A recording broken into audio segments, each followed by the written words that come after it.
Hi friends, welcome to Indu's kitchen. இன்றைக்கி நம்மளோட கிச்சனில் ரொம்ப சிம்பிளான ரொம்பவே டேஸ்டான கேரட் பச்சை பட்டாணி சாதம் எப்படி செய்கிறதுன்னு பார்க்கலாம். இதை செய்கிறதுக்காக ஃபர்ஸ்ட் ஒரு குக்கரில் 2 டேபிள் ஸ்பூன் அளவு எண்ணெய் சேர்த்துக்கலாம். எண்ணெய் சூடானதுக்கப்புறமா இதில் ஒரு பிரியாணி இலை, ஒரு சின்ன சைஸ் பட்டை, ஒரு மராத்தி மூகு, 2 கிராம்பு, ஒரு ஸ்டார் பூ, 1/2 டீஸ்பூன் சோம்பு சேர்த்துக்கலாம். சோம்பு நல்லா பொரிஞ்சதுக்கப்புறமா இதில் ஒரு பெரிய வெங்காயம் கூடவே ஒரு 3 பச்சை மிளகாய் சேர்த்துருக்கேன். சின்னதாக இருக்கிறதுனால 3 சேர்த்துருக்கேன். உங்களோட காரத்துக்கு ஏற்ற மாதிரி மிளகாயோட அளவை எடுத்துக்கோங்க. வெங்காயத்தை ஒரு 2 நிமிஷத்துக்கு நல்லா வதக்கிக்கோங்க. அதுக்கப்புறமா இதில் 1 டீஸ்பூன் இஞ்சி பூண்டு பேஸ்ட்டு சேர்த்து அதோட பச்சை வாசனை போகிற வரைக்கும் வதக்கிக்கலாம். இப்போ இது கூட 2 மீடியம் சைஸ் தக்காளியை நீளமாக கட் பண்ணிவிட்டு சேர்த்துக்கலாம்.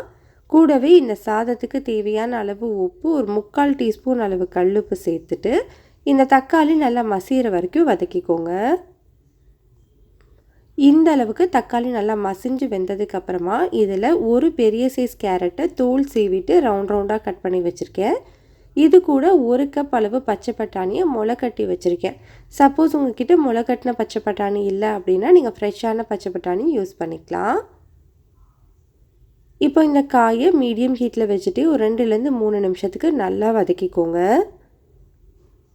காய் நல்லா வதங்கினதுக்கப்புறமா இதில் ஒரு 1/4 டீஸ்பூன் அளவு மஞ்சள் தூள், 1 டீஸ்பூன் அளவு தனி மிளகாய் தூள், 1 டீஸ்பூன் அளவு மல்லித்தூள் சேர்த்துக்கலாம்.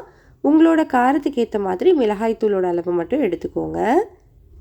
இப்போ இந்த தூளோட பச்சை வாசனை போகிற வரைக்கும் நல்லா வதக்கிக்கலாம். பச்சை வாசனை போனதுக்கப்புறமா இதில் 1/4 கப் அளவு நல்ல கெட்டியான தயிர் சேர்த்துட்டு ஒரு 2 நிமிஷத்துக்கு மட்டும் வதக்கி விட்டுக்கோங்க. இப்போ இதை நல்லா கலந்ததுக்கப்புறமா இதில் நம்ம தண்ணி சேர்த்துக்க போகிறோம். நான் இன்றைக்கி இந்த கப்பில் தான் 1 கப் அளவு சீரக சம்பா அரிசி எடுத்து வச்சுருக்கேன். அதே கப்பில் ஒரு 1/2 கப் அளவு தண்ணி சேர்த்துக்கலாம்.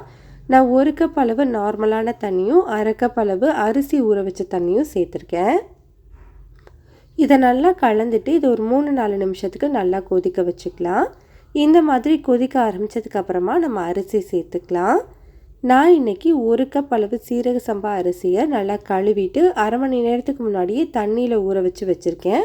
அந்த தண்ணி எல்லாத்தையுமே சுத்தமாக வடிச்சிட்டு அரிசியை மட்டும் சேர்த்துக்கோங்க. சீரக சம்பா அரிசிக்கு பதிலாக நீங்கள் பாஸ்மதி அரிசி அப்படி இல்லைன்னா நார்மலான சாப்பாட்டு புழுங்கல் அரிசி கூட யூஸ் பண்ணிக்கலாம். அரிசி சேர்த்துட்டு இதை நல்லா கலந்துக்கோங்க. நீங்கள் சப்போஸ் சாப்பாட்டு புழுங்கல் அரிசி யூஸ் பண்ணுறீங்க அப்படின்னா நீங்கள் நார்மலாக எந்த அளவு தண்ணி வைப்பீங்களோ அந்த அளவு வச்சுக்கோங்க. இப்போ இதை நல்லா கலந்துட்டு ஒரு 3-4 நிமிஷத்துக்கு ஓப்பன்லேயே கொதிக்க வச்சுக்கோங்க. ஒரு 3-4 நிமிஷத்துக்கு அப்புறமா பாருங்கள், நம்மளுக்கு அந்த தண்ணியும் அந்த அரிசியும் சரிசமமாக இருக்கு இல்லையா? இந்த டைமில் கொஞ்சமாக கொத்தமல்லி சேர்த்து நல்லா மிக்ஸ் பண்ணிவிட்டு இதை தனியாக வச்சுருங்க. இப்போ ஒரு தோசைக்கல்லை நல்லா சூடுபடுத்திக்கலாம். கல் சூடானதுக்கப்புறமா ஸ்டவ்வை லோ ஹீட்டில் மாற்றிட்டு ப்ரெஷர் குக்கரை மூடி விசில் வச்சு லோ ஹீட்டில் ஒரு 10 நிமிஷத்துக்கு அப்படியே தம்மில் வச்சுருங்க.